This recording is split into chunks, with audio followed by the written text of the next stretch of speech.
Dirty dealings, corporate battles, consumer woes. This is Evening 5. Human Resources Development Corporation CEO Datuk Shahul Hamid Dawood has offered to take temporary leave to facilitate an investigation by the Malaysian Anti-Corruption Commission. In a statement issued Thursday night, he said during his absence, the organisation will continue to carry out all processes as usual and operations will proceed smoothly to ensure no disruption to services, Bernama reports. He also reiterated his commitment to HRD Corp. Meanwhile, the Human Resources Ministry's decision to appoint an external auditor to conduct an independent audit on HRD Corp may set a very dangerous precedent, a former senior executive warned. HRD Corp's former Chief Operating Officer Arif Farhantos said if the move is permitted, other ministries and government agencies may follow suit and potentially challenge the findings of the National Audit Department and the Public Accounts Committee. Arif told reporters in the Parliament building today that this move is akin to casting aspersions on the NAD and the PAC and would limit the functions of both the agency and committee, and that the Prime Minister should be called on to put a stop to this. Arif also flagged a potential conflict of interest in the decision to appoint an independent auditor, as the ministry's SecGen, Datuk Sri Khairul Zaimi Daud, also sits on HRD Corp's board. Earlier, Arif held a briefing with Parliament's Special Select Committee on Human Rights, Elections and Institutional Reform Chairman William Leong and several members of Parliament. He said the briefing was mainly on how to address the weaknesses of the Human Resources Development Act 2001, Act 612, to ensure the scandal implicating HRD Corp does not recur. Arif said the issue is that the Act is very open-ended, allowing HRD Corp to make investments, for instance, but does not set out the necessary processes and procedures. In addition, the agency's investment panel, which consists of only one or two board members, has absolute power to make decisions on investment matters without needing board approval. Meanwhile, Section 50 gives the Human Resources Minister the power to override decisions if he wants to. With the agency collecting $2.4 billion in levies annually, Arif said that HRD Corp should be turned into a statutory body, which would undergo a higher level of checks and balances.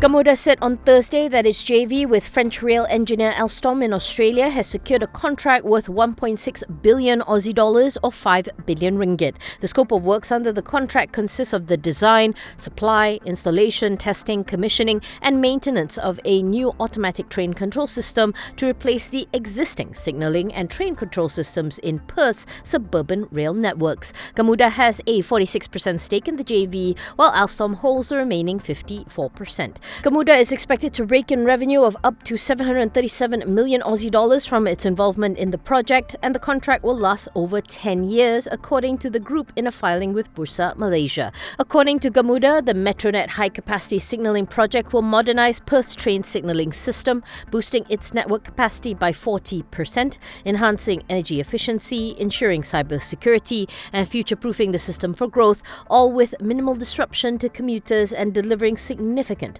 long-term socio-economic benefits to the community. Alstom Transport is said to be known for its innovations in rail solutions, including high-speed trains, metros, trams and signalling systems. According to Gamuda, the company has been operating in Australia for more than 100 years and is involved in several significant rail projects across the country, namely in the Sydney Metro, Melbourne's high-capacity metro trains, Queensland's new generation rolling stock and Adelaide's electrification and rolling stock.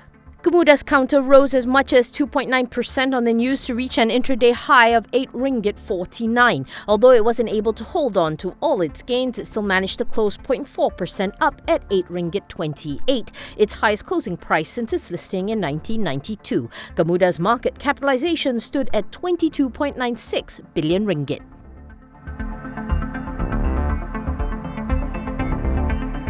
T7 Global said the High Court has ruled in favour of its wholly owned unit, Tanjong Offshore Services, in its dispute with consortium partner VME Process Systems Malaysia. The High Court ruled that the Joint Settlement Agreement and the Intellectual Property Protection Agreement signed by both parties on September 23, 2020 were null and void. VME was also ordered to refund the 22.88 million or $5.5 million as per the statement of claim to TOS. The latest and past disclosures related related to the ventures did not clearly state the purpose of the initial payment. Further, VME has to pay costs of 150,000 ringgit to TOS. VME has also been ordered to publish a full apology for the defamatory statements made against TOS in 3 daily newspapers no later than 30 days from the date of the judgment. T7 Global, however, did not specify the defamatory statements made by VME against TOS. TOS had, in its statement of claim dated September 8, 2021, contended that VME had failed to fulfill the terms stated in the joint settlement agreement, even though it had done its part under the agreement. T7 Global also did not explain the terms that were not fulfilled. The consortium between TOS and VME had, in February 2020, secured a project from Petronas Caligali to provide a mobile offshore production unit for the Bayan Redevelopment Project Gas Phase 2.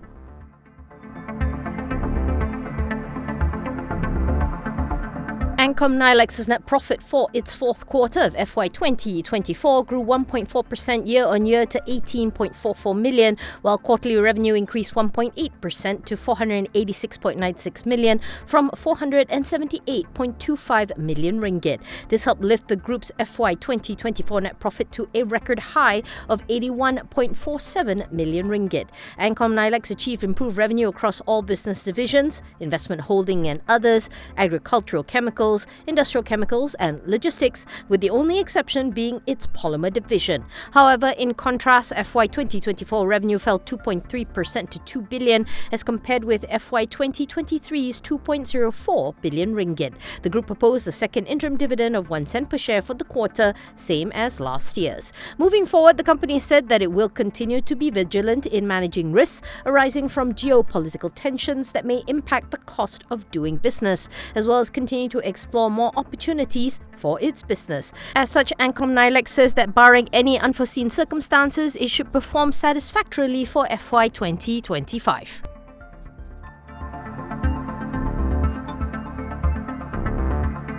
Low-cost carrier Scoot, a subsidiary of Singapore Airlines, has announced that it will start operations from Sultan Abdul Aziz Shah Airport, popularly known as Subang Airport, from September 1st, 2024. In a statement, Scoot said it would fly the Singapore-Subang route 7 times a week on the carrier's Airbus A320. With the addition of SZB, Scoot's route network now increases to 70 destinations and says that by September 2024, the LCC will operate 110 weekly flights to Malaysia. Bookings open today via Scoot's website and mobile app and eventually via other channels, with fares starting from 83 Sing dollars and 108 ringgit. It had been announced previously that SCB is set to allow narrow-body jets after 26 years. Earlier this week, Indonesian carrier Transnusa Aviation Mandiri was the first confirmed foreign airline that will be flying out of SCB and landing at Terminal 3 Soekarno-Hatta International Airport in Jakarta, Indonesia. It had also been reported that AirAsia Malaysia, a unit of AirAsia Aviation Group, would start selling tickets from SCB to Kuching and Kota Kinabalu from July 23rd.